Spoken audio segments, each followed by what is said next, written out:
Ken Cook here, and I'm having another episode. I'm really excited to speak with my guest today, Lo Bosworth. Many of you probably met Lo during her days on the hills and Laguna Beach.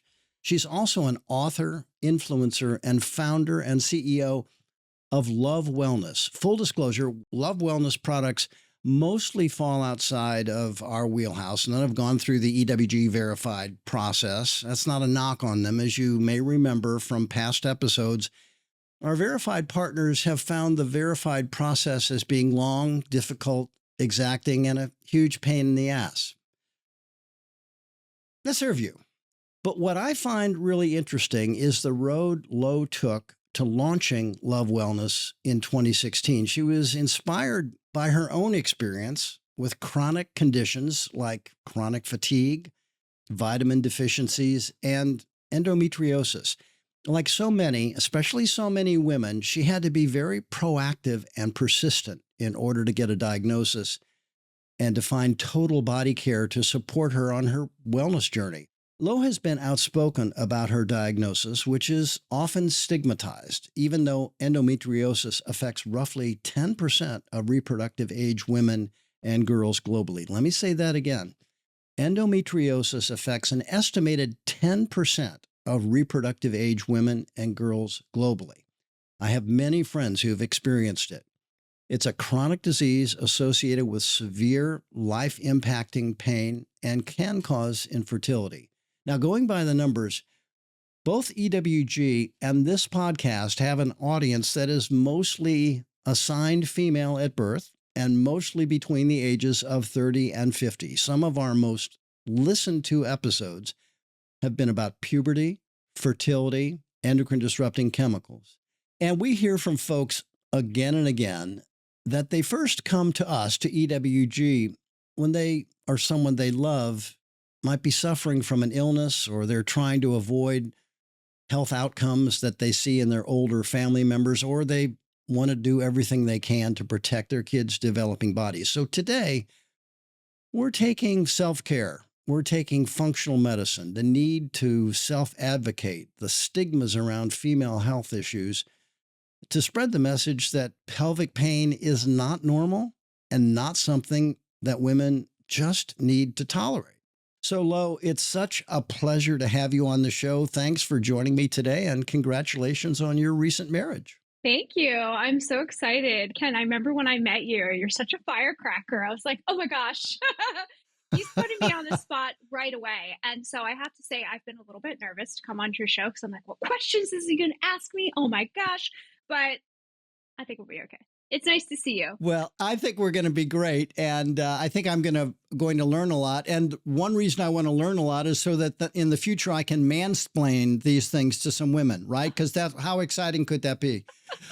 There are all kinds of health issues that, because our medical system has been so male-centered and the conversation around it has been so male-centered, with the exception maybe of breast cancer, there are many other issues that just get ignored. Now, I'll give you one example, Lo. Some years ago, I got to know Padma Lakshmi through work we were doing on food issues. Mm-hmm. And in our conversation, she mentioned that she was working on endometriosis because she herself has suffered from it. Mm-hmm. We spent a whole day lobbying to get more awareness in Congress about endometriosis, both for research and for funding purposes. And the thing that really stood out to me was how little awareness there was of this condition that is so common in women. And I know this is something that you have definitely experienced and have talked about. And for me, I was just shocked, not just men members of Congress, I mean, women senators, women representatives who didn't really know that this was a big freaking health deal for millions and millions of women. And in the aftermath of our visit, and there have been other people lobbying for this too, there was a pretty significant increase in funding to understand endometriosis, because when I was going around with Padma, she said it required surgery to discover that it was really endometriosis that had been affecting her. But you have founded your company. Actually, before we start into the medical stuff, why did you start Love Wellness, and what does Love Wellness do? Sure. So, yes, I am interested in talking to you about endometriosis because I have endometriosis and I had surgery for it earlier this year. And I'm familiar with Padma's group Endo Found and support it. But yes, let's talk about Love Wellness. I started my company in 2016. So we're going on a decade now. And I was sick at the time. I was depressed. I was anxious. I was dealing with a lot of women's health issues that were chronic. And I suspected some gut health issues also. And that information and research gap that you talk about, my company is really the response to that.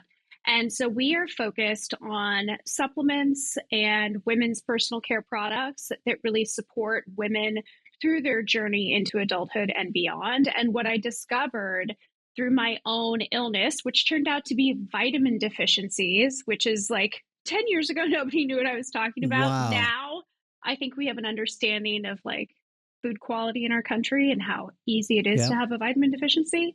Yeah. 90% of Americans have one. But, I was really reacting to a lack of scientific research on women's bodies, lack of understanding of the gut vagina microbiome connection in women's bodies, the gut brain connection in everybody's body. And I was also at the drugstore all the time focused on all of these legacy brand products. And my biggest thing is that I was like, none of these products work for me. In fact, a lot of them Hmm. make me feel worse, not better. And why is that? And I started to really hone in on ingredient lists, which is something that the EWG does really well. Yep. Yep. And as I created my business, I relied on the EWG quite a bit to help me form my perspective on and thesis on how we should be formulating women's care products so that they're more effective and cleaner and safer for women's bodies. And so what we have now is vaginal probiotics, personal hygiene products, a variety of things that focus on these sort of like easy to address, but potentially chronic women's health issues. And we're available in Walmart, in Target, in CVS, in Ulta, on Amazon. And the first couple of years that I was in business, I got a lot of raised eyebrows and why are you the one to do this and how can this be legitimate? And the reality is that I'm a woman in this body and I am personally experiencing these things every single day. And so why don't Yeah. I have the right to do something about this? First and Right. foremost. The second is I'm a problem solver. I am particularly curious and I'm relentless by nature. So I don't have to be a medical doctor to hire a medical advisory board to provide me with the information I need to then make a consumer brand that fits the actual needs of women, right? Like I don't Yeah. see a lot Yeah. of doctors that are founders, CEOs. People are like, you don't have a medical background. I'm like, I bring the expertise to the Yeah. table, people. Yeah. I listen, I learn, I can read, I can do research. And so what we've done is really change the status quo on the women's care category from one that was particularly outdated to one that is coming into the modern age, but still relies on limited data, limited Yeah. research. And as a company that only makes supplements and cosmetics, I'm very limited in what I can say about my products legally, Yeah. how they can Yeah. actually help women's bodies. Like we know, the FDA has very strict rules and regulations around this Yeah. category, which is good. But in the instance of women's care, I think that we could be doing more. And so when you first realized that you wanted to consult medical experts, doctors, researchers, scientists, and so forth, what were your early conversations? Who did you reach out to?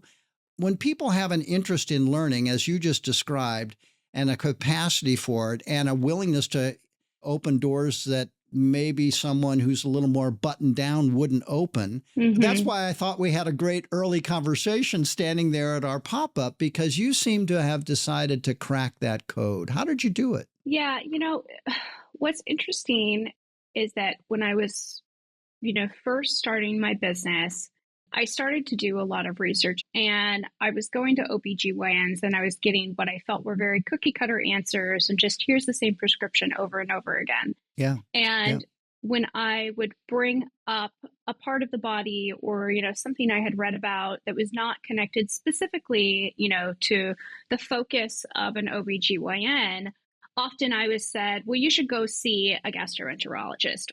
And I very quickly started to understand that Western medicine trains doctors to focus on their area of expertise, for better or for worse, right? And instead, I had to shift my focus towards doctors that were approaching a new way to think about Western medicine, and that is through the lens of a holistic healthcare provider. Hmm. And I don't even think a lot of people know what the word holistic means. It sounds woo-woo. You say holistic, you're like, what does that mean? And it just Yeah. means somebody that can connect the dots between, the gut and the vagina, the gut and the brain, things that I just talked about, right? Can one system of the body influence positively or negatively another part of the body? And so when I started to talk to doctors that were much more clear about that being their area of focus or expertise, that's when the doors started to open for me. It was interestingly enough when I started to look up doctors that were OBs, but very experienced in like pelvic floor disorders, that I started to discover that there were people with areas of specialization outside of just, I'm a classic OB. And it was a gynecologist in New York City. She was the one that helped me learn about boric acid suppositories as an alternative treatment to yeast infections versus diflucan, which is just an oral antifungal that's Yeah. prescribed to you. Yeah.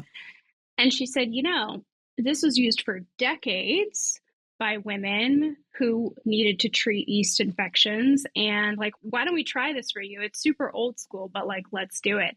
And it was Yeah. that doctor and that experience that started to change my relationship with this women's health focus and have an understanding that the book as it's written may not be the one that we should be following. Yeah. Yeah, exactly. And you had your own journey with endometriosis.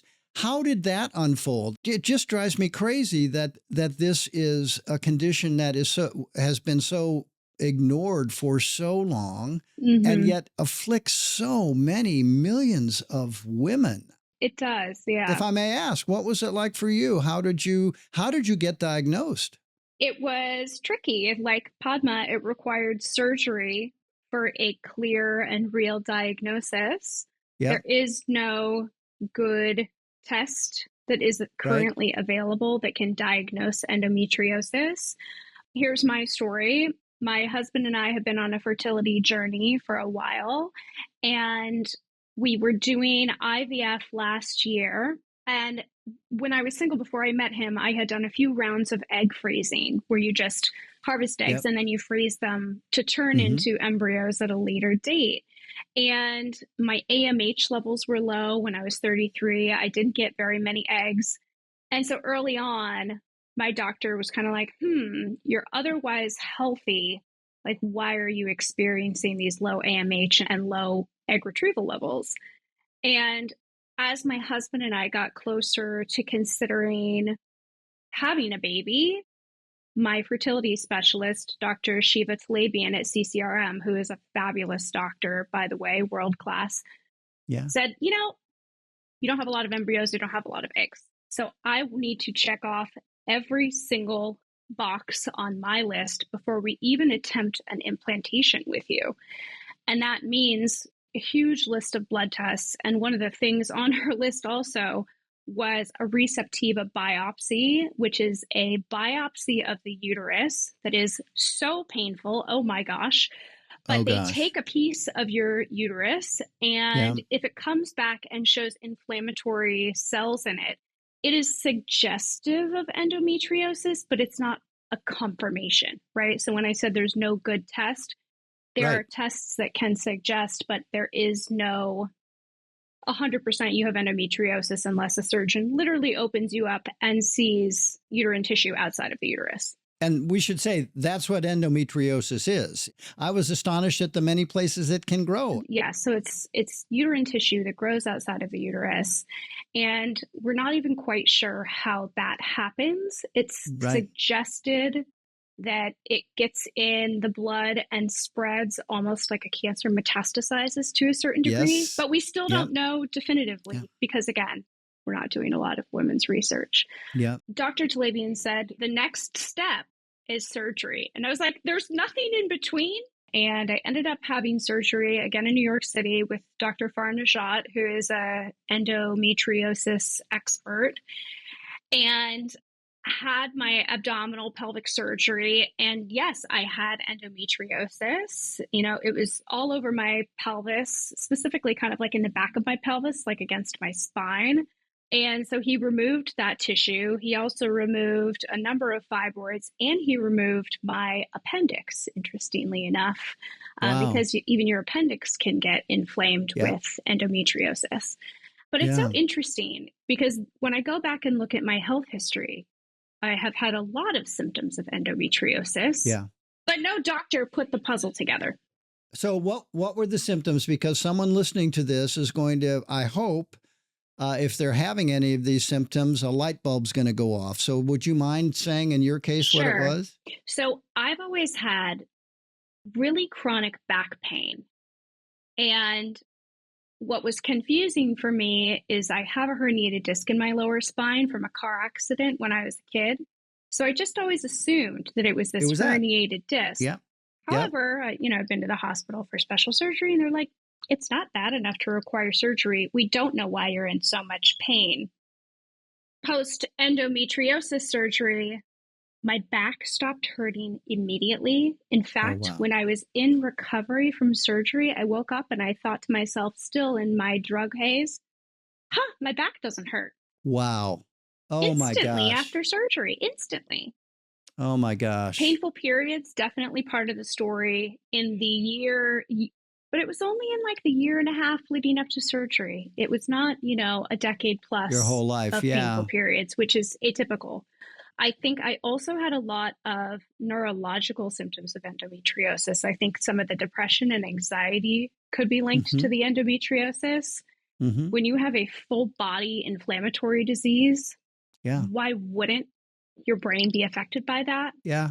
When my doctor went back and looked at my egg levels, embryo levels, AMH, she's like, oh, well, all this can absolutely be affected by endometriosis. It can affect egg quality and can affect fertility, which is why she checked it to begin with before attempting a pregnancy. Good doctoring. I know. My gosh, I'm so glad for you that you found her. But you have to be your own advocate is really what I've learned before starting my company and through starting my company is that you have to be your own advocate and you have to be willing to get the answers for yourself and to get the help that you need.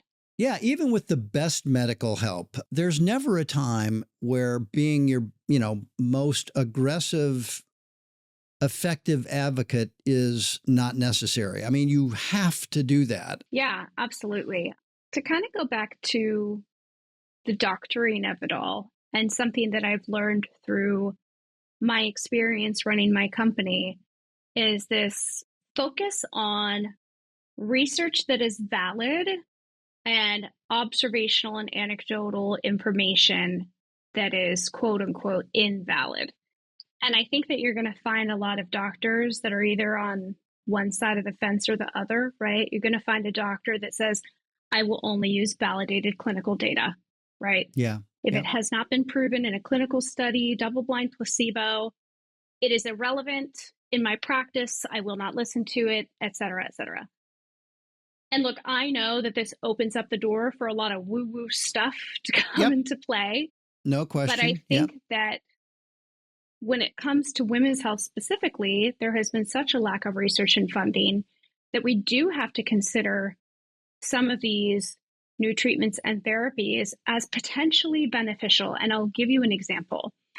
So I started taking NAD in the year leading up to our most successful IVF cycle, and eventually implantation, because now I'm almost halfway through pregnancy. Hooray. I know. Wait a minute. Hooray. Thank you. So we're so excited. I'm about 20 weeks pregnant now, due in January. But I started taking NAD about a year before a very successful IVF cycle. And this was even before my endometriosis surgery that we did this cycle. And I was also taking ubiquinol and other supplements that some doctors say, no clinical data, irrelevant in this practice, don't do it. My fertility doctor was like, anecdotally in my practice, I'm seeing a lot of great results from women that are taking thing A, B, and C. And I've even spoken to her about it afterwards. And I think as a medical professional, you have to make room for what has not necessarily been proven yet, but you're seeing through observational studies or anecdotal evidence as working. And if you're not open to that, then I think that is problematic. And I really struggle with medical doctors who take that particular stance and POV. Yeah, and I think part of the problem for public health today and for the practice of medicine is a lot of it comes down to there isn't time, there isn't money for you to pursue those things. And when the backdrop, as is the case with endometriosis and other issues that are distinctively associated with women, when you don't have the research backing for it, there's no place to go with those hunches. That is really what cuts us off, I think, from some of these explorations and leaves it in an uncomfortable place where you got woo-woo over here and regimented so-called evidence-based medicine over here. But in between, there are problems that need to be solved, and neither camp is capable of doing it effectively. Yeah, I started to understand that much more clearly a few years ago. And at Love Wellness, and I'm starting to see other consumer brands do the same, we are taking on the investment in clinical research ourselves, at least at the product and formula level, right? Because I don't have enough money to go figure out what is causing endometriosis and how to solve that within my company. But we have enough money to do clinical research on our vaginal probiotic, by way of an example, right? We launched multi-strain vaginal probiotics in 2016, and people were like, what is this even for? And now, almost a decade later, with the backing of clinical data, we've proven that our vaginal probiotic formula supports the vaginal microbiome, supports vaginal pH levels, supports a calm environment, supports fresh vaginal odor. All of these things that we suspected in the early days, we have now been able to prove as a brand. And so it really is falling onto consumer brands to make the investment, to do the research, to prove to consumers that products, can walk the walk and talk the talk. So give me an example of a study that you did or how you went about that and who helped advise you, to really come up with the information that you were seeking for the efficacy. I mean, there are different laboratories and groups out there that are partnering with consumer brands to effectively perform clinical research, whether it's a perception study, a double-blind placebo. There are sort of like levels, and it really depends on the investment that a brand can make, right? A double-blind placebo is remarkably expensive. But for one of our products, our pH balanced cleanser, we worked with a third-party group that helped us put together the study, helped to get the people into the study, and execute against it appropriately. And I'll give you a little product information. Our pH balanced cleanser is fragrance-free, paraben-free. It's one of our products that we really relied upon the EWG to help us model our ingredient list. And it looks and sounds like a lot of kind of European standards when it comes to cosmetics or ingredient labels. And it's a personal hygiene product. You use it on very sensitive skin down there, and so you don't want it to cause irritation. You don't want it to disrupt vaginal pH because that can lead to yeast infections and BV. And I was using all of these legacy brands with crazy ingredient lists, and I was getting infections and skin irritation. They're microbiome disruptors, skin irritants, and endocrine disruptors. I said, okay, let's put our pH balanced cleanser in a study where we prove that daily use of this product does not disrupt vaginal pH, because a lot of our competitor products do. And Okay. so we put it through the clinical study. And the result on that specific point was that 100% of our study participants reported no disruption in vaginal pH with daily use of our pH balanced cleanser. So that required, actual pH tests to be done over time. Yeah. And we're taking on the work that, I don't know, you would hope that government or big pharma or somebody would do, Of course. but they're not doing. I think McKinsey recently said that 1% of non-cancer research and innovation is focused on female-specific conditions in the Yeah. United States. Yeah. Only 2% of medical research dollars are dedicated to female-specific health issues, despite women making up half the population. And the better half of the better half. population. But the government is not doing the work on our behalf. And so consumers and civilians have to do the work on our own behalf, right? Just like you're an advocate at the doctor's office, if you are a brand owner or a consumer, you have to advocate for yourself well enough that this work gets done. Well, we might have to get you to Washington and do another round of lobbying to increase some of this research, because, look, you didn't have to do all this research. You could have just invested in marketing that made claims, right? Correct. Yes. Yeah. But you went to the trouble. And from our very first conversation, I was determined to have a longer conversation with you on this podcast, because it seems to me that people don't realize that when you're at these frontier areas relative to mainstream medicine and health, there are two different ways to go. One is just to accept a claim that is out there and market the hell out of something and say it's going to be good for your health. And the other is to say, hey, let's borrow from the structures of medicine and science and see if this actually does produce the results that we're looking for, which it sounds like, of course, you did. Yeah. In the position I'm in, the only thing that you can be is responsible and a steward of doing the best that you possibly can on behalf of the consumer, because there is a lot of bad out there. And that's exactly what I was trying to get away from when I started my company. Yeah. It's like there's all this bad, this stuff that doesn't work. And all I want is relief. All I want is for somebody to take me seriously and to help me feel better and for it to be easy. Yeah. A standard OB is not in a position necessarily to do the research. You have to have a structure around it. And so the fact that we've got generations of underinvestment in these areas, not listening to women when they've said, hey, this is there's something wrong. My periods are extremely painful. Or in your case, I have this back problem that can't be explained by a slipped disc or damage from an auto accident.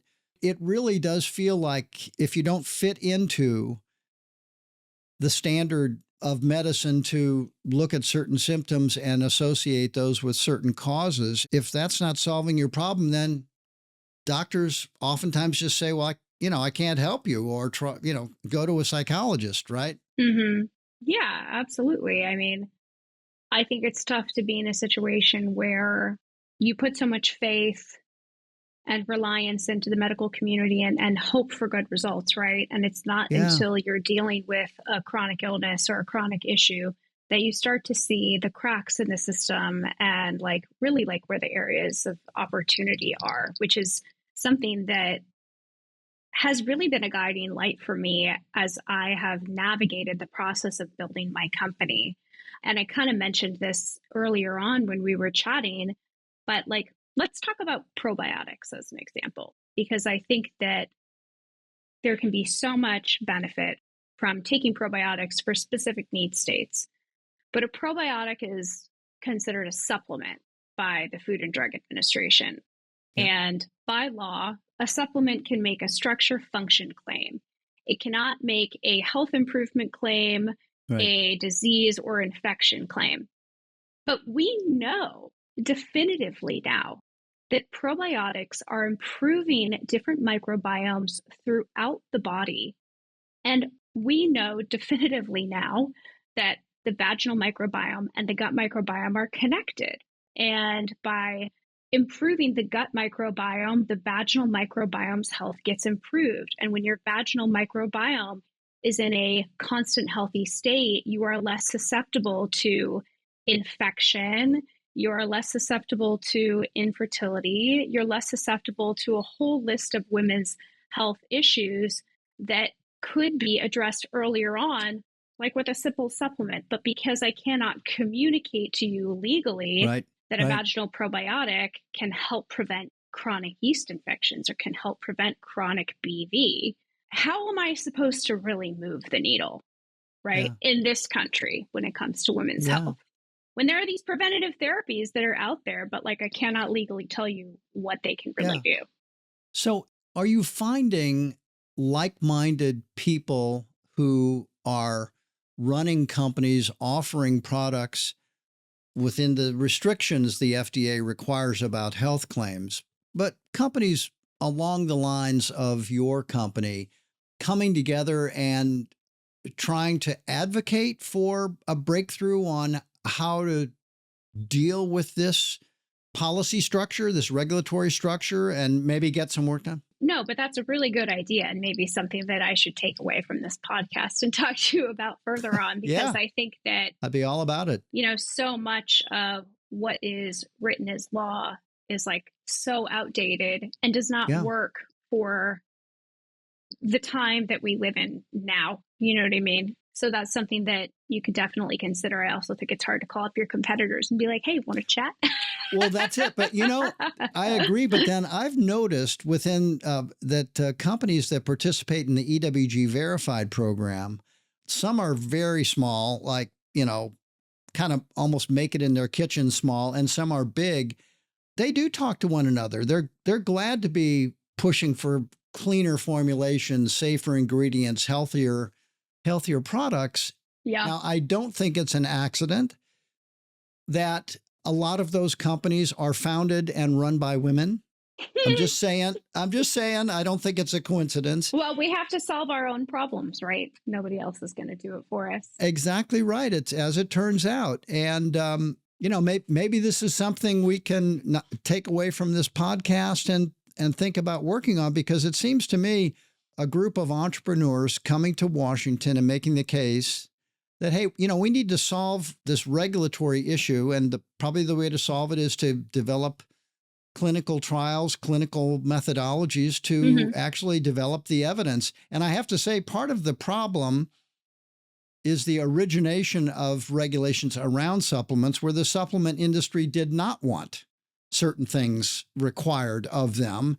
And FDA said, well, if you won't go through those steps, we're not going to give you the ability to make some of the claims you'd like to make. So it's rooted in old debates that it's time to bring some fresh voices to. And I think you're one of them, Lo Bosworth. Thanks. That's very nice. Yeah, I think there's a lot of very interesting antiquated guardrails around OTC monograph, drug approval processes, all of these things that, the public would really benefit from taking a hard look at. Things that we run into every single day as a brand that really is trying to move the needle forward, but we simply can't because of, regulation that is in place. Yeah. And also because there are plenty of brands out there who are saying, we believe this is the case. Let's just make a marketing claim that edges right up to a health claim, but doesn't legally falls just short. You still might get sued by a plaintiff's attorney. Yeah, no, you might. You still might. And but I think that's the frontier area that's worth exploring, and would love to follow up with you and figure out how we can do that. And I'm thrilled by the success of your company, but I'm even more thrilled that you got a baby on the way after a lot of hard work and a lot of effort. Thank you so much. I appreciate it. Well, it was such a pleasure to chat with you. I mean, we could talk for hours and hours about all the stuff I'm angry about. And all of the good stuff that we're doing. And lots of good stuff. And you're bringing some good stuff to some very bad stuff. And I'm so grateful for the time we've had, Lo. So let's connect again soon. And I'm serious. I think we need to get you down to Washington and tell your story. Let's go. Thanks, sister. Thanks, Ken. Thank you, Lo Bosworth, for joining us today. And thank you out there for listening. If you'd like to learn more, be sure to check out our show notes for additional links to take a deeper dive into today's discussion.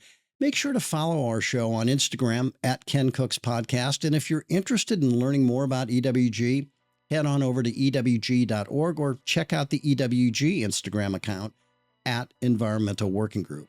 Now, if this episode resonated with you or you think someone you know would benefit from it, please do send it along. The best way to make positive change is to start as a community with your community. Today's episode was produced by the remarkable Beth Rowe and Mary Kelly. Our show's theme music is by Moby, and thanks again for listening.